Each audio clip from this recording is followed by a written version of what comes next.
ప్రభునందు ప్రియమైన దేవుని బిడ్డారా, ప్రభువైన యేసు నామమున మీకు శుభములు. జీవముగల దేవుని కృపావర్షం మీపై సమృద్ధిగా కురియునుగాక.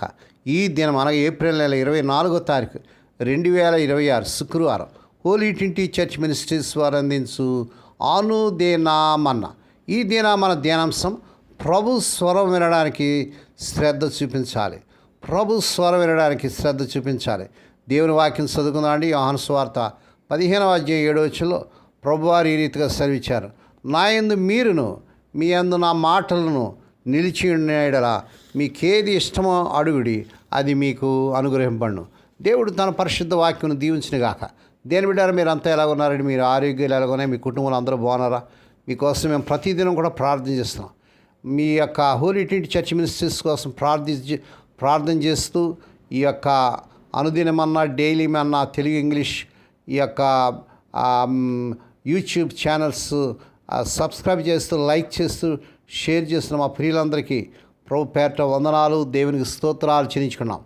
దేవుని వాక్యంలో మనం చూసినట్లయితే మనం ప్రార్థించేటప్పుడు యేసుక్రీస్తు ప్రభు మన స్వరం వినాలంటే మనం తప్పనిసరిగా ఆయన స్వరం వినాలి. మనము ఆయన మాటలకు చెవినివ్వకపోతే ఆయన మన మాటలకు చెవినివ్వడం. మనం ఆయన మాటలు వినడానికి ఎంత శ్రద్ధ చూపిస్తామో ప్రియప్రభు వారు కూడా మన మాటలను వినడానికి అంతే శ్రద్ధ చూపిస్తాడు. ఇంకా మనం నేర్చుకోవాల్సింది ఏంటంటే, ప్రభువు నుండి మనం ఏ మాటలు విన్నామో ఆ మాటల్లోనే మనం నిలిచి ఉండాలి. ఆ మాటల్లోనే జీవించాలి. ఆ మాటల శక్తి, తీవ్రత మన ప్రవర్తనలో కనబడాలి. ప్రభువారు బోధించిన సత్యాలు మనం గ్రహించకపోతే, ఆయన ఇచ్చిన ఆజ్ఞను మనం పాటించకపోతే, ఆయన ఆత్మ సంచారం మనలో జరగకపోతే, ఆయన కృపాసనం దగ్గరకు మనకు శక్తి దొరకదు. దేవుని వాక్యంలో మనం చదివినటువంటి భాగంలో యోహాను సువార్త 15వ అధ్యాయం 7వ వచనంలో ప్రభువారు చెప్పిన మాటలు, నా యందు మీరును మీ యందు నా మాటలను నిలిచిండేలా మీకు ఏది ఇష్టమో అడుగుడి, అది మీకు అనుగ్రహింపడు. అంటే క్రీస్తు ప్రభుతో నిరంతర సహవాసం, దానిలో నిలిచి ఉండడం, ప్రభువులో నిలిచి ఉండటం, మరి ఆయన వాక్యానికి లోబడి ఉండడం ద్వారా మన ప్రార్థనలు దేవుని చిత్తానుసారంగా మారి కోరుకునే పొందుతాం అన్నమాట. చాలామంది ప్రార్థనలకు జవాబు రాకపోవడానికి కారణం ఏంటంటే, ఆయన మాటల్లో మనం నిలిచి ఉండట్లేదు, ప్రభువులో మనం నిలిచి ఉండట్లేదు. అందువల్లే మన ఇష్టం వచ్చినట్టుగా మన ప్రార్థన చేస్తూ మన ప్రార్థన మరి దేవునికి అనుకూలంగా లేకపోవడం వల్ల మన ప్రార్థన జవాబు రావట్లేదు. ఆయనలో నిలిచి ఉండాలి. అంటే క్రీస్తు ప్రభుతో నిరంతర సంబంధాన్ని కలిగి ఉండడం. ద్రాక్షావల్లికి తీగలాగా క్రీస్తు ప్రభుకు మనం అంటుకట్టబడి ఉండాలి. ఆయన మాటలు మనలో ఉండాలి. అంటే ఆయన వాక్యాన్ని, సిద్ధాంతాలను మన హృదయంలో భద్రపరుచుకొని వాటిని పాటిస్తూ వాటిని మన జీవితంలో మూల స్తంభాలుగా మార్చుకోవాలన్నమాట. మరి ప్రార్థన మరియు వాగ్దానం కూడా ప్రభువారు ఇస్తున్నారు. మనం క్రీస్తు ప్రభువులో ఉండి ఆయన మాటల ప్రకారం జీవించినప్పుడు మన ఇష్టాలు దేవుని ఇష్టాలతో ఎగిపిస్తాయి. అప్పుడు మనం అడిగే ప్రతి ప్రార్థనకు దేవుడు ఖచ్చితంగా జవాబిస్తాడు. ఈ వాగ్దానం ప్రార్థనల జవాబుకు షరతుగా క్రీస్తు ప్రభుతో అన్యోన్య సహవాస సంబంధాన్ని, మరి ఆయన వాక్యానికి విధేయతను తెలియజేస్తుంది. అంటే క్రీస్తు ప్రభువులో మనం నిలిచి ఉండాలి, వాక్యానికి విధేయత చూపించాలి, ఫలించే జీవితం జీవించాలి. ప్రార్థన వాగ్దానం మనం చూస్తున్నాం.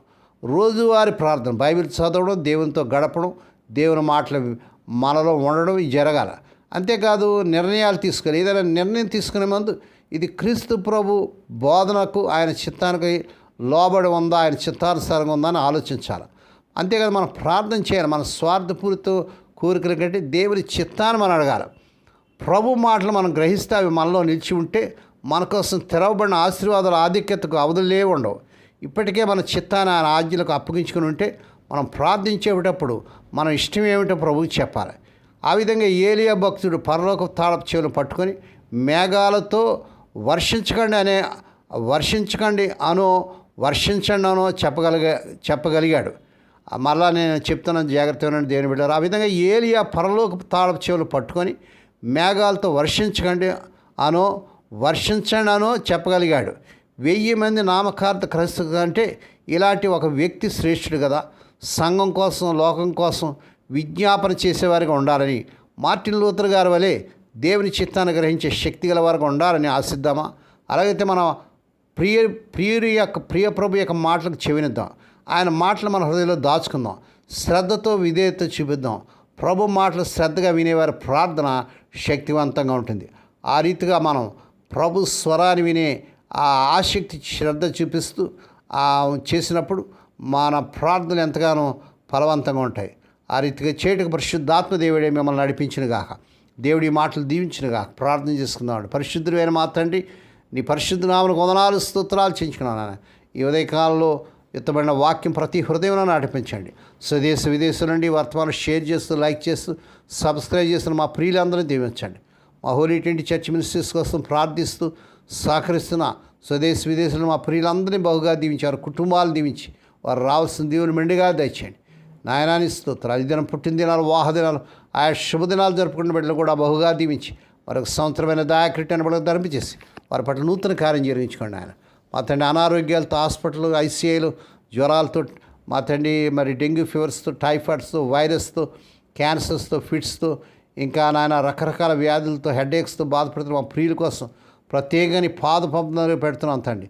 ఇప్పుడే కలవరి శిలువ రక్త ప్రభావాన్ని శిరస్సు పొందడానికి పాదములను ప్రవహింపజేస్తున్నాను. స్వస్థత, ఆరోగ్యం, విడుదల యేసు నామమున ప్రకటిస్తున్నాం తండ్రి. ఏ కుటుంబాలు అయితే తమ ప్రియులు నిద్రించి మాడించి దుఃఖంలో వేదనలు అటు వారికి కావాల్సిన ఆదరణ దయచేయండి. బిజినెస్లు నష్టపోయి పిల్లల వాహాలు కాక వారి చాలని జీతాలతో ఉద్యోగాలు లేక బాధపడుతున్న మా ప్రియుల పట్ల నీ కార్యం చేయించుకొని నాయన ఉద్యోగాలు లేని యవన బిడ్డలకు స్వదేశ విదేశాల్లో ఆ అర్హత మించిన ఉద్యోగాలు ఈ వారంలోనే వచ్చును గాక. మా తండ్రి వివాహం కానీ యవన బిడ్డలకు అద్భుతం జరిగించుకొని మా తండ్రి ఈ నెలలోకి అద్భుతం జరిగించుకొని వారి కోరికలు చక్క సమాధానం కుదిరి వారి వివాహాలు ఘనంగా జరుగును గాక. మా తండ్రి మా దేశాన్ని, మా దేశ ప్రజలు, ప్రపంచ దేశాలు, ప్రపంచ నాయకులను దీవించి రక్షించుకోండి. ఈ దినమంతట్లో నీ బిడ్డల చుట్టూ మీరు రక్తగించేసి ప్రతివేదన కీడు నుంచి, దృష్టి నుంచి, ప్రమాదాలు తప్పించి క్షేమకరమైన ప్రయాణాలు దయచేయమని మహిమ నీకే, ఘనత నీకే చెల్లించుకుంటూ యేసే పరిశుద్ధ నామమున స్తుతించి గణపరిచి వేడుకొని ప్రార్థిస్తున్నాం తండ్రి. ఆమేన్. మన ప్రభు అయిన యేసుక్రీస్తు వారి కృప, తండ్రి అయిన దేవుని ప్రేమ, పరిశుద్ధాత్మ దేవుని కనీని సహవాసము సదాకాలం మీకు తోడేండి నడిపించి బలపరచునుగాక. ఆమేన్.